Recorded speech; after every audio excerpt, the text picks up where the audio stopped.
The music was loud. People were laughing. My 29th birthday party had just started. Friends, relatives, coworkers, everyone was there. I was cutting the cake when my sister suddenly raised her voice across the room. "By the way," she said loudly, smiling, "Claire didn't tell anyone the real reason she's free tonight." The room grew quiet. Then she said the sentence that made everyone turn toward me. "She was fired this morning." People started whispering immediately. Someone near the window actually said the word failure. My parents looked embarrassed. My sister looked satisfied. But what she didn't know was that someone important had just arrived. Because a few seconds later, the front door opened, and a man walked inside asking for me. "My name is Natalie Brooks. I'm 29 years old and I live in Chicago, Illinois." Until that night, I thought my biggest challenge was building my career.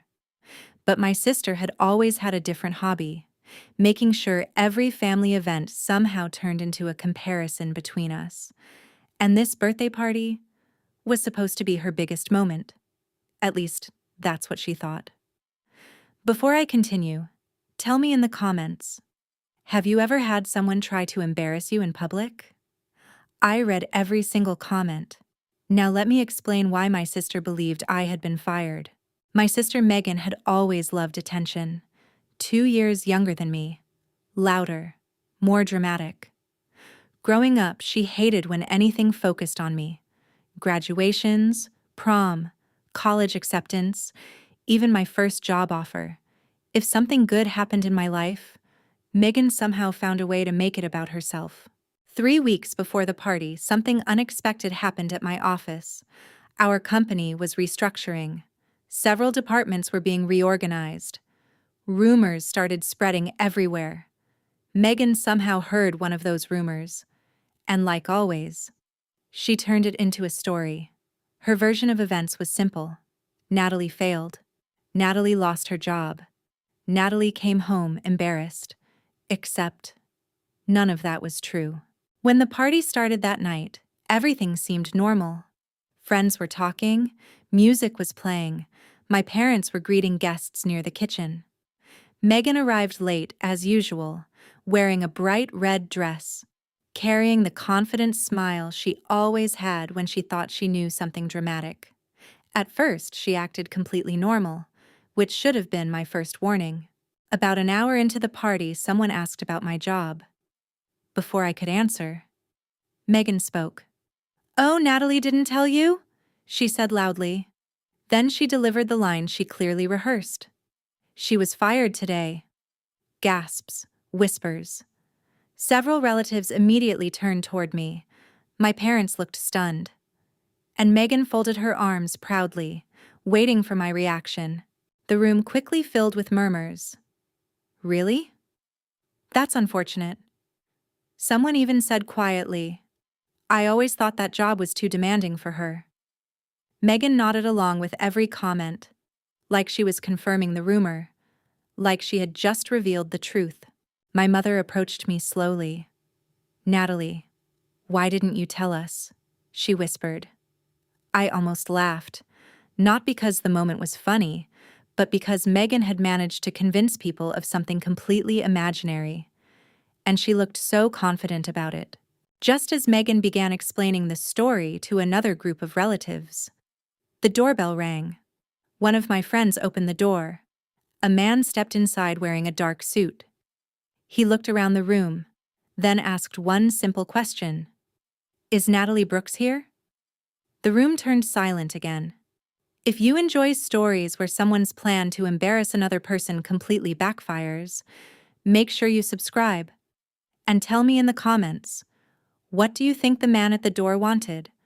Because when he spoke next, my sister's smile disappeared instantly. The man walked into the living room. He looked directly at me. Then he smiled politely. "Ms. Brooks," he said, "I've been trying to reach you all evening. My name is Mr. Carter. I'm the regional director from Henderson Consulting." And suddenly, my sister's confident expression began to fade, because she realized something very important. The story she told everyone was about to collapse. The room stayed completely silent. Mr. Carter adjusted his suit jacket and stepped closer.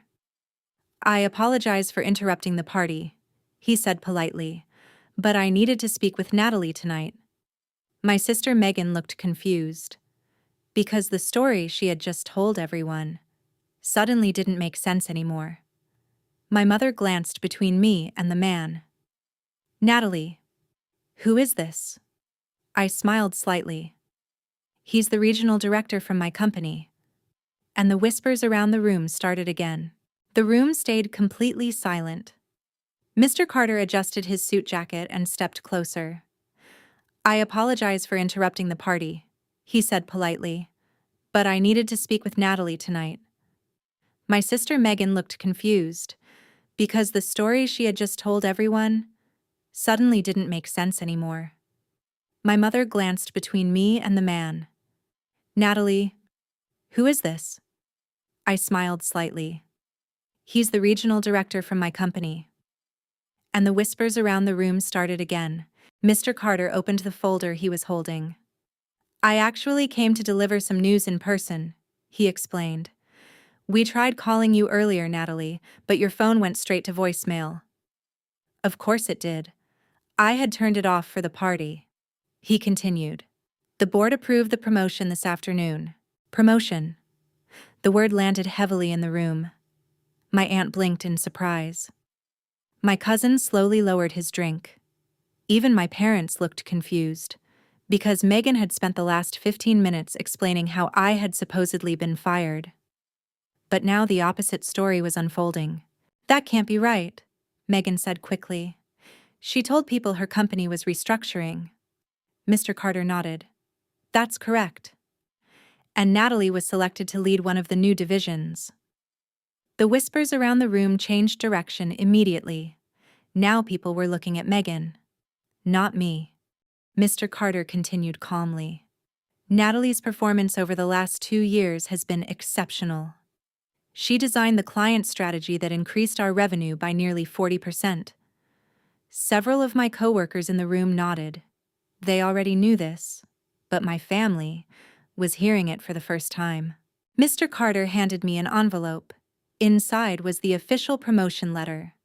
Regional Strategy Manager, a role that would oversee several departments. The room stayed quiet, because the narrative Megan had just built was collapsing piece by piece. If you're enjoying this story so far, make sure you subscribe. Stories like this remind us how quickly rumors can fall apart when the truth finally walks into the room. And tell me in the comments, have you ever had someone spread a rumor about you that turned out completely wrong? I read every single comment. Now let me tell you what happened when my sister realized the entire room had heard the truth. My father cleared his throat. "Natalie, you never mentioned a promotion." I shrugged slightly. "It was still being finalized." My mother looked embarrassed, because just minutes earlier she had believed Megan's story without asking me a single question. Relatives started speaking again, but the tone had changed completely. "That's impressive. Congratulations. Regional manager at 29? The attention Megan wanted for herself had shifted toward me instead, and she could feel it for the first time that night. My sister had nothing to say. She stared at the promotion letter in my hands, then at Mr. Carter, then back at the guests who had heard everything. Because the story she announced so confidently at the beginning of the party had just been replaced by the truth. For a moment, no one spoke. Then my aunt was the first to react. "Well, that's incredible," she said, looking at me.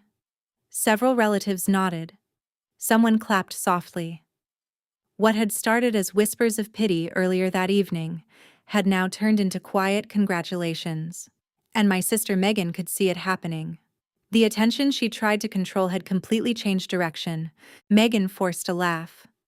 "Oh, well, that's great," she said. "But that's not what I heard." Mr. Carter looked confused again. "What exactly did you hear?" Megan hesitated, because suddenly she had to explain where her confident story came from. And now everyone in the room was listening carefully. I heard Natalie was part of the layoffs, Megan said, that the restructuring meant she was losing her position.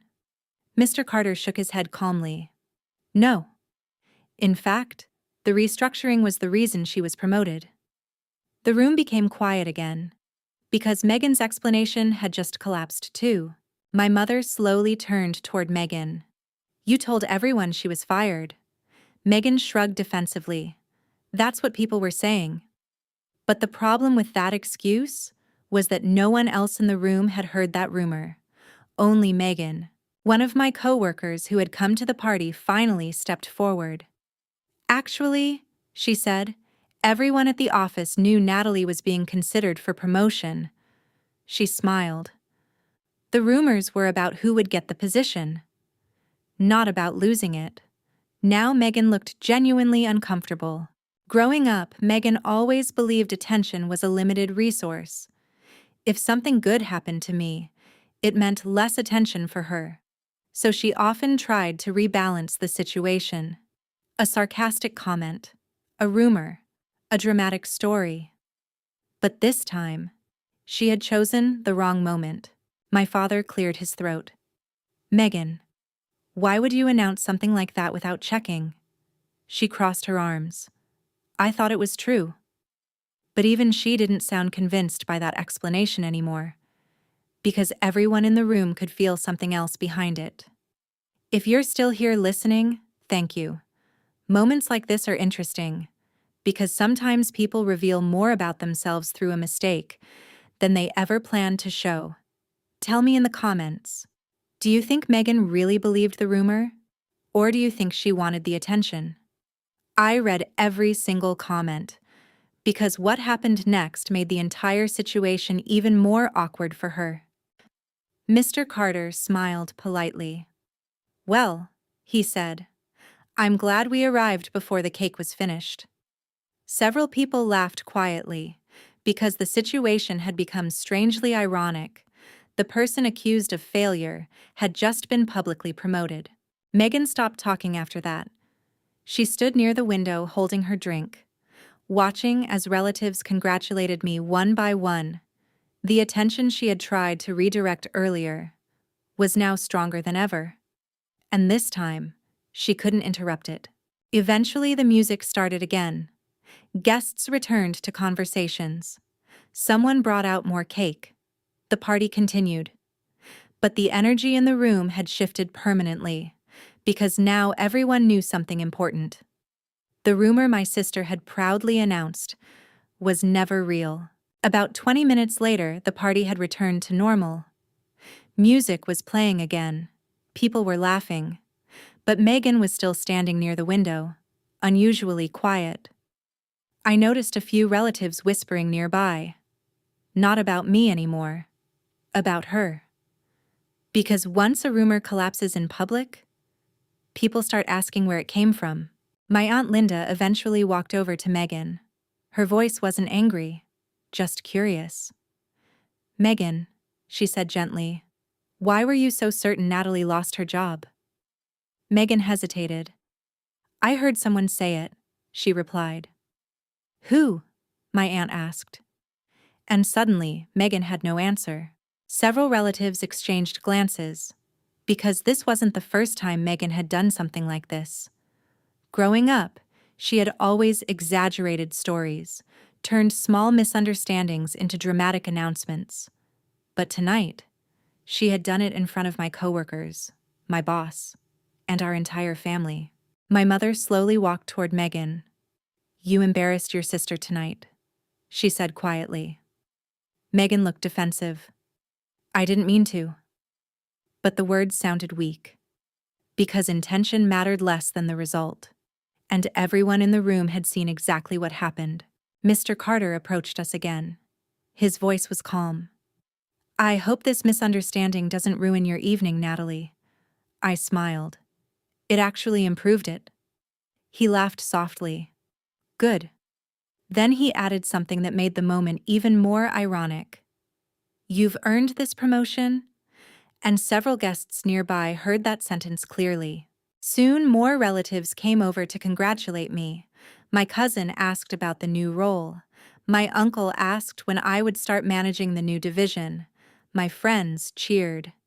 The attention Megan had tried to redirect earlier was now completely focused on my success, and she had no way to interrupt it. If you're enjoying this story so far, make sure you subscribe. Stories like this remind us that sometimes the best response to a rumor is simply letting the truth arrive on its own. Tell me in the comments, do you think Megan actually believed the rumor, or was she hoping the attention would shift away from Natalie? I read every single comment because what happened next finally revealed why Megan had been acting this way for years. Later that evening, Megan approached me quietly. Her voice was softer now. "I didn't think you would show up," she said. "Who?" I asked. "Your boss." That sentence explained everything, because if Mr. Carter hadn't walked through the door, her version of the story would have remained the only one people heard. Megan sighed. "Everyone always talks about your career," she admitted. "I just wanted one night where people noticed me." The honesty surprised me, but it also confirmed what I had suspected for years. Her actions were never really about me. They were about attention. I looked at her calmly. "You could have had attention tonight," I said. "It was my birthday." That made her laugh awkwardly, because the irony was obvious. She had tried to steal the spotlight and ended up shining it directly on my success. By the end of the night, the story everyone remembered wasn't the rumor. It was the moment the door opened, the moment my boss walked in, and the moment the truth replaced Megan's dramatic announcement. Because sometimes the most powerful response to a public rumor is simply letting reality walk through the door. By the end of the night, most guests had gone home. The music stopped. Half-empty glasses sat on tables. Only close friends and family remained. My birthday cake was nearly gone. But the story everyone kept talking about wasn't the cake. It was the moment the door opened, the moment my boss walked in, and the moment Megan's confident announcement completely collapsed. My parents approached me near the kitchen. My mother looked embarrassed. "Natalie, we should have asked you before believing that story." I smiled gently. "It's okay." But the truth was simple. They had believed Megan instantly, and that realization was still sitting quietly in the room. My father placed a hand on my shoulder. "Your promotion is impressive," he said. "Regional strategy manager at 29 is a big responsibility." I nodded. "I know." Then he added something important. "Just remember, success often makes people uncomfortable." His eyes briefly shifted toward Megan, and everyone understood what he meant. Across the room, Megan sat quietly on the couch. For once, she wasn't telling stories, wasn't making jokes, wasn't drawing attention. She simply watched as people congratulated me again. The spotlight she tried to control earlier that night was now completely outside her reach. My friends gathered around me laughing. "I wish someone had filmed Megan's face when the director walked in," one of them said. Another friend added, "That was the most dramatic career announcement I've ever seen." Even I had to laugh, because the situation had been so absurd. Before leaving, Megan walked over one last time. She looked uncomfortable. "I guess I misread the situation," she said quietly. I nodded. "Yes?" There wasn't really anything else to say, because sometimes the consequences of a rumor speak for themselves. If you stayed with this story until the end, thank you. Moments like this remind us that the truth doesn't need to shout. Sometimes it just needs to walk through the door at the right time. Tell me in the comments, what would you have done if someone publicly announced a rumor about you like that? I read every single comment. The next Monday, I walked into the office with a new title, a new office, and a team of people waiting for direction. My coworkers congratulated me again, but none of them knew the strange story behind how my promotion had been announced to my family. Over the next few weeks, relatives began repeating the story differently, not about Megan's rumor, but about the moment my boss walked into the party. "That was incredible timing," my aunt said once. And she was right, because if he had arrived 10 minutes later, the rumor might have lasted much longer.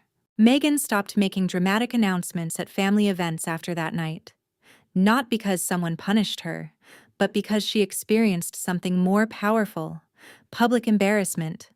And sometimes that lesson stays with people longer than any lecture. Years later, when people talk about my 29th birthday party, they don't remember the decorations, or the music, or the cake.